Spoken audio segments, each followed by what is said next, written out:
안녕하세요. 서울 그랜드 치과 구강암외과 전문의 김준영입니다.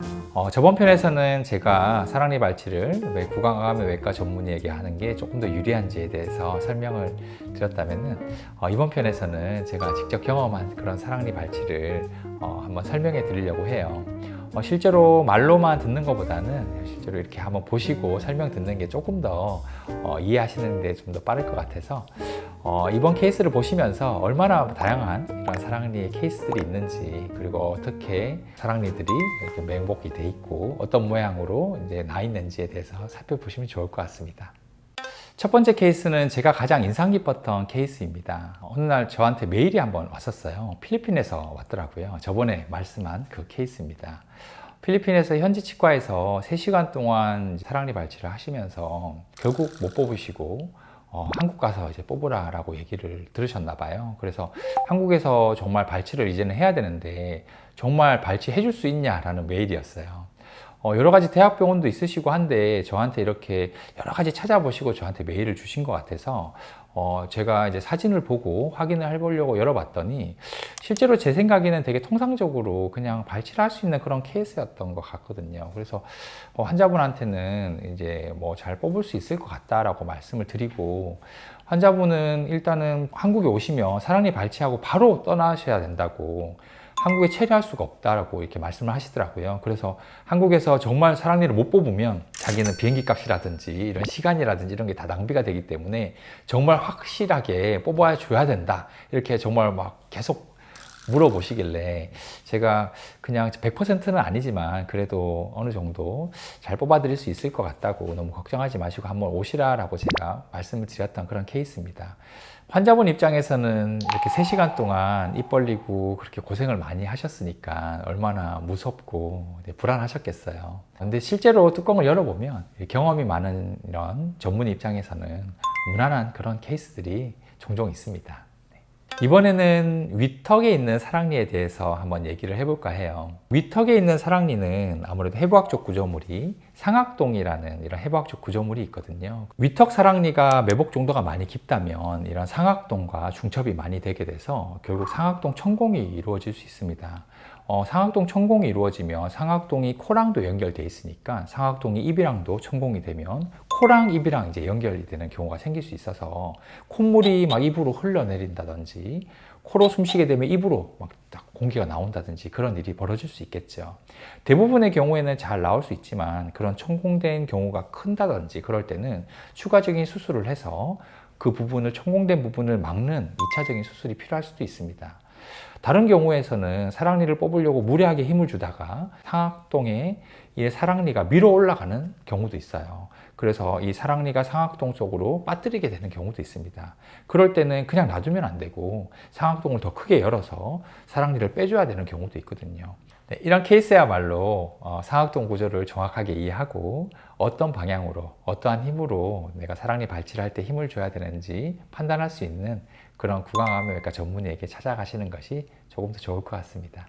이 케이스는 제가 정말 무섭게 생각하는 케이스이긴 합니다. 환자분은 일단 일반적인 정기검진을 그냥 오신 케이스거든요. 아무런 통증이 없으셨어요.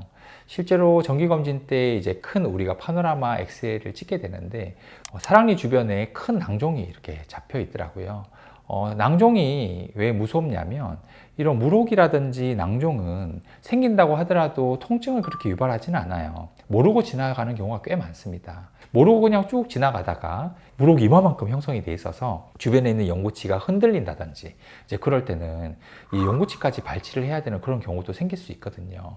이 케이스에서는 제가 사랑니 발치와 낭종 족추수술을 같이 진행을 했습니다. 이렇게 엑스레이 없이 그냥 지나쳤다면 나중에 더 큰 수술이 필요할 수도 있는 그런 케이스였거든요. 내가 매복된 사랑니가 있다면 물혹을 형성할 가능성이 높기 때문에 꼭 6개월마다 큰 사진, 파노라마 사진을 찍어봐서 정말 사랑니 주변에 물혹이 있는지 없는지 꼭 체크해 주시는 게 좋을 것 같습니다. 네, 이번 케이스는 좀 황당한 케이스이기는 한데요. 어떤 환자분이 한쪽은 이제 다른 병원에서 발치를 하시고 이제 나머지 쪽을 이제 저희 병원에서 이제 발치를 하시겠다고 이제 오신 케이스였습니다.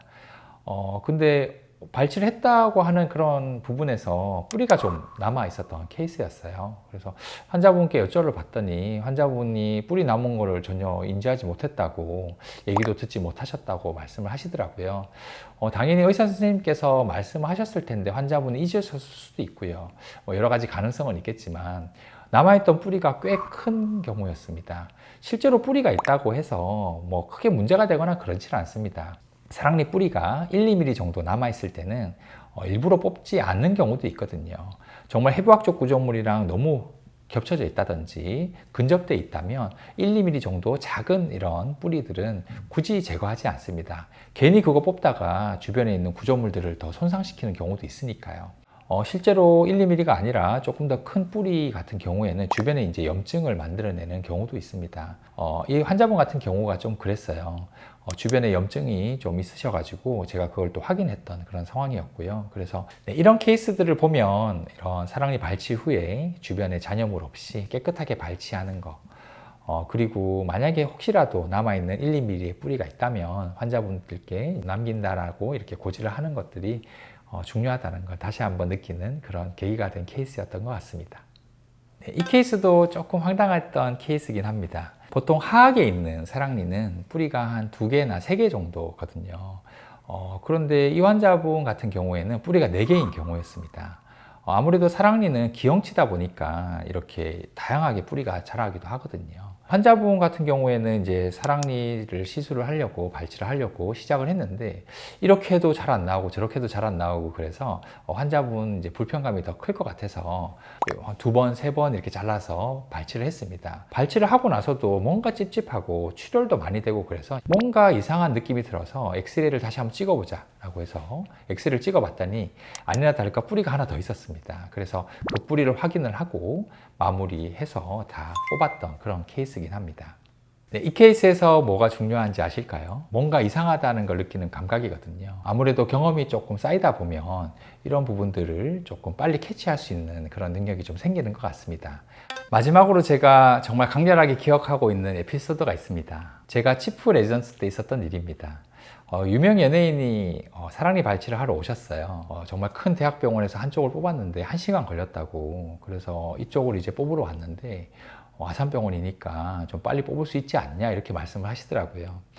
유명 연예인이기도 하고 잘 보이고 싶고 그런 제 치기에 제가 보니까 되게 쉬워 보여서 5분에서 10분 정도 뽑을 것 같습니다 라고 그렇게 말씀드렸던 것 같아요. 실제로 사랑니 발치를 해보니까 너무 어려운 케이스였습니다. 뚜껑을 열어보니까 뿌리가 3개였던 케이스였어요. 뿌리가 2개라면 빨리 나올 수 있는 그런 케이스였는데 그런 부분을 제대로 제가 확인을 잘 못한 상황에서 들어가다 보니까 뿌리가 3개였다면 제가 빨리 섹션을 해서 뽑았을 텐데 계속 힘만 주고 어떻게든 이리 뽑고 저리 뽑고 하다가 결국 반대쪽처럼 이쪽도 이제 1시간 걸렸던 그런 케이스였어요. 그래서 환자분이 나중에 하고 나서 소공포를 딱 이렇게 빼는데 정말 눈물을 흘리시면서 까만 눈물을 이렇게 막 흘리시더라고요. 이때 보면서 정말 미안했던 그런 일화가 있습니다. 그 이후로는 제가 사랑니 발치를 할 때 정말 시간 장담을 잘 드리지는 않습니다. 겉으로는 쉬워 보여도 실제로 뚜껑을 열면 전혀 다른 케이스일 수 있거든요. 그래서 경험과 그런 장비 그리고 대처 능력이 아주 중요한 것 같습니다. 오늘 소개해드린 케이스들 정말 다양한 사랑니들이 많죠. 네, 사랑니는 우리 구강 내에 정말 다양한 모습으로 존재하고 있습니다. 정말 쉬운 케이스인 경우도 있지만 열어봐야 우리가 알 수 있는 경우도 있거든요.